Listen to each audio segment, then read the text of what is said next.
Karibu sana katika channel ya Almasi TV kwa ajili ya kujifunza masuala mbalimbali ambayo yanahusiana na ujasiriamali. Siku ya leo tuko na uzalishaji wa sabuni ya maji multipurpose liquid soap. Hatua ya kwanza tunamimina chumvi kama inavyoonekana katika video ya siku ya leo, na chumvi ambayo inapaswa kutumika ni chumvi ya mawe. Baada ya kuweka chumvi ya mawe, hatua nyingine ambayo inafuata hapo ni kuweka slice au Texapon. Kwa tunaweka slice pamoja na chumvi ya mawe kwa wakati mmoja. Na kualika sana msikilizaji, karibu sana kwenye ujasiriamali. Hii hapa ni Almasi TV kwa ajili ya makala mbalimbali ambayo yanahusiana na ujasiriamali. Ikiwa unapenda basi unaweza ukasubscribe. Mimi naitwa Mwalimu Almasi. Kama unapenda kujifunza zaidi, ni vema na vizuri zaidi unitext WhatsApp kupitia 0675080397. Lakini pia sikuishia hapo, nimekuandikia kitabu kinaitwa Miliki Kiwanda Chako. Ni kitabu ambacho kitakusaidia maarifa mbalimbali ya kutengeneza zaidi ya bidhaa 18 kuhusiana na utengenezaji, malighafi zinazohusika, vipimo na procedure zote za kutengeneza mwanzo mpaka mwisho. Karibu sana.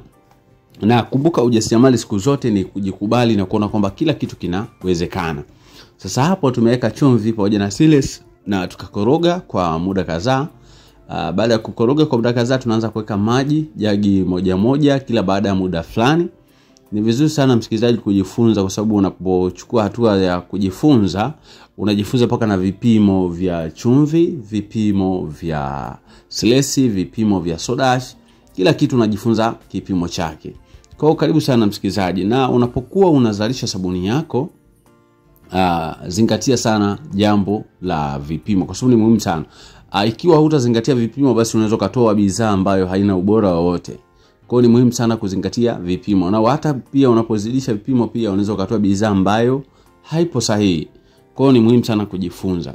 Kwa hiyo unakoroga, koroga. Ukitaka kupata matokeo mazuri zaidi, lazima ukoroge kuelekea upande mmoja. Ikiwa unapenda kujifunza zaidi msikilizaji, kuna kitabu hicho hapo kinaitwa Miliki Kiwanda Chako, lakini pia tuna madarasa yetu ya WhatsApp. Utatutext kupitia 0675080397. Hapo tutakupa utaratibu wako wa namna ya kupata kitabu chako cha Miliki Kiwanda Chako, lakini pia tutakupa utaratibu wa kuweza kujiunga na madarasa yetu ya WhatsApp kwa ajili ya kujifunza hatua kwa hatua. Yamkini unataka kufungua kiwanda, basi utajifunza kwa undani zaidi. Hapa tunachukua chombo kingine pembeni, tuna apply soda ash. Kumbuka soda ash kazi yake kubwa, inatusaidia kuneutralize acid ambayo iko katika sabuni. Baada ya hapo pia tunachukua sulfonic, tunamimina. Kila kitu kinaenda kwa vipimo msikilizaji. Usije ukasema kwamba mimi nakadiria, hapana. Unaweza kutengeneza sabuni kwa kukadiria kama unavyodhani wewe, lakini ukipeleka kwa watumiaji ikawaathiri watumiaji. Kwa hiyo kesho na kesho kutwa hautapata tena wale wateja. Wataona wewe unatengeneza bidhaa ambayo sio nzuri. Hata pale utapoanza kuzalisha bidhaa rasmi, bado wataona kwamba ile bidhaa yako ni kama ile ya mwanzo.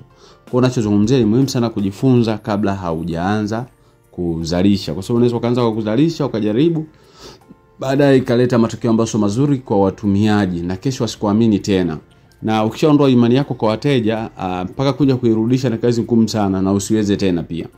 Kwa hiyo tunasuuza kile chombo ambacho kina mabaki ya sulfonic pamoja na soda ash, kisha tunakitikisa kila pande, afu tunamimina yale maji. Hatua inayofuata basi ni ukorogaji. Ukorogaji ni kuelekea upande mmoja. Sabuni ya maji kabla haijakamilika huwa inakuwa ina reaction kubwa sana, haswa unapoweka sulfonic acid, inakuwa ina reaction kubwa ya mapovu kama inavyoonekana katika video ya siku ya leo. Kwa muhimu sana unapokuwa unazalisha sabuni yako kutafuta chombo kikubwa zaidi. Kama ni lita 30, basi chombo kiwe zaidi ya lita 40 au lita 50, kwa sababu kuna mapovu mengi sana wakati sabuni unaitengeneza. Kwa karibu sana tujifunze pamoja ujasiriamali. Baada ya hapo lazima tuweke kitu ambacho kitakuwa kinaweka uzito katika sabuni yetu. Tunafahamu kwamba kuna vitu viko vingi sana. Kuna ingredients nyingi ambazo ni special kwa ajili ya kuongeza uzito katika sabuni yetu. Lakini sasa siku ya leo sisi tunaamua kutumia Alkatu. Lakini katika video iliyopita tulitumia CMC. Siku ya leo tunatumia Alkatu. Kwa hiyo tunachukua Alkatu yetu vizuri pale, tunaikoroga pale vizuri kabisa. Ukorogaji kuelekea upande mmoja.